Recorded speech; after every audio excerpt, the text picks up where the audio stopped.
Hello everyone, and welcome to this fourth week of the fNIRS BCI journey. So this week we are going to look a bit more at exploring some models and how our machine learning pipeline is going to work. So of course, one of the very important parts is the ability to pre-train this model. It's actually maybe the most vital part. And for this, I have to understand how I can transform the data into something we can use. So one way to do it might be in this way. Let me show you. So here you can see this is me with the brain hat on. It's a screenshot from last week's video. And from me, we then get the brain data, the unstructured brain data, and we get this out in like a time series format. So you can see the curve of the oxyhemoglobin in this case, the HBO. And here I've also excluded this channel, which is why it shows in gray. We then take this data out from the software and we take 10-second pieces of this data, which is 37 samples, since we are recording at a rate of 3.7 Hertz. So this is 10 seconds vertically, and then the 200 channels here horizontally. And you can see how we get these 10-second sort of images or pictures. So what we can do with them is that we can put these into a model. In this case, it's a screenshot from PerceptiLabs, that a program I'm going to show you in just a moment. And in this case, I'm just using a convolution, or a CNN, a convolutional neural network, because they've proven to be very good on images. And in this way, I've transformed this input into an image, so we can use it with CNNs.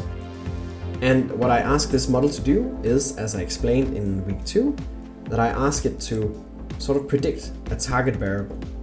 So in our case, I've just selected something that is relatively arbitrary, but just as a test variable, so I can see how the pipeline could be set up.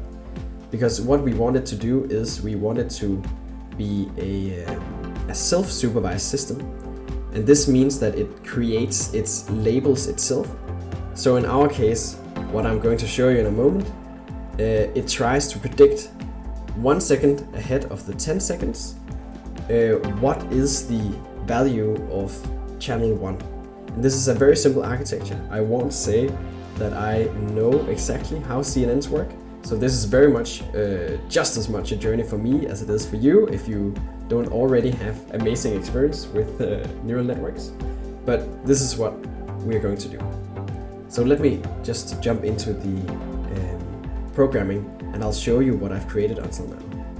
Alright, so here is the pipeline for just processing the data. First of all, I get the file that comes from the program, because we're just doing some test data, so I'm not doing it live.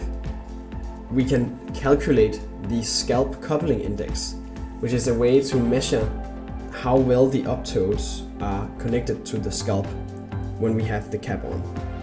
We automatically exclude the ones that have a scalp coupling index, or a CI, of below 0.5.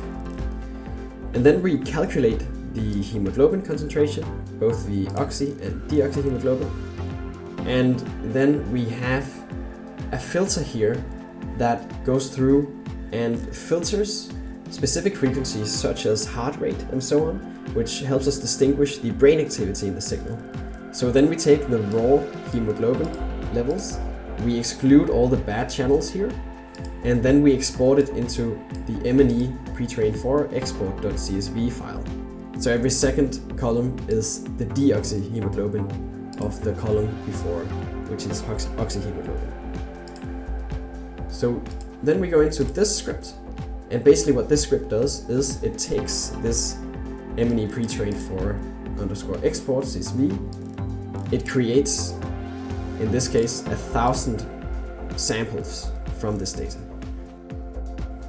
What we are going to do with this is that we are gonna open it in PerceptiLabs, which is an awesome tool for visually creating different machine learning models. I'll upload the CSV, and in this case it's the input _ target input.csv. And now I can say that the input is the input and the target is the target. And we're just going to keep this data partitioning as it is. And I will say I don't have too much knowledge about this in general, so this is very much a learning journey for me. So we start out here with a default model. I think I'll just add another convolution layer, but you can see how easy it is. So I just added this convolution. I'll just delete this connection, and then I'll put this convolution in between. So I'm going to run this model now with the run button up here under my face. And then we go to the statistics panel here. This is the input now, for example. And then this is our metric for how well it performs on predicting the correct targets. And I can show you why it looks exactly like this, because this is of course 38%, 20%, 40%. And we can see the results is that it gets an accuracy of 45, so that might be relatively okay. But I'll just show you why it's actually not. The labels, so you know the 1, 2, and 3, they are occupying actually sort of the same amount of the data set as the neural network is trying to predict. So it's really fitting well to the data, but maybe it's also overfitting to exactly our data. And what this shows us is that we have the target. So these are the 3 different categories. We have 1, we have 2, and we have 3. And you can see this, of course, becomes 45%. And this is clearly reflected in our scores here. And then there's 43% 2 predictions. So in this way, we can see why it overfits like this. And these are some of the kinks and issues we're going to try to solve during the coming weeks. Hey. Espen in the editing studio here. I had a wonderful discussion with Kenneth, our local machine learning genius, and I will probably work towards a bird-like model that masks different channel tokens to achieve a better understanding of the brain signal. It seems like a superb solution to the problem, so I'm excited to attempt the implementation. But anyways, let's get back to the video. So I hope to see you next week, and I think it's very interesting. It's also very technically challenging, so I'm curious about how well I'll be able to get this project off the ground. But I hope to see you next week, and until then, have a great time.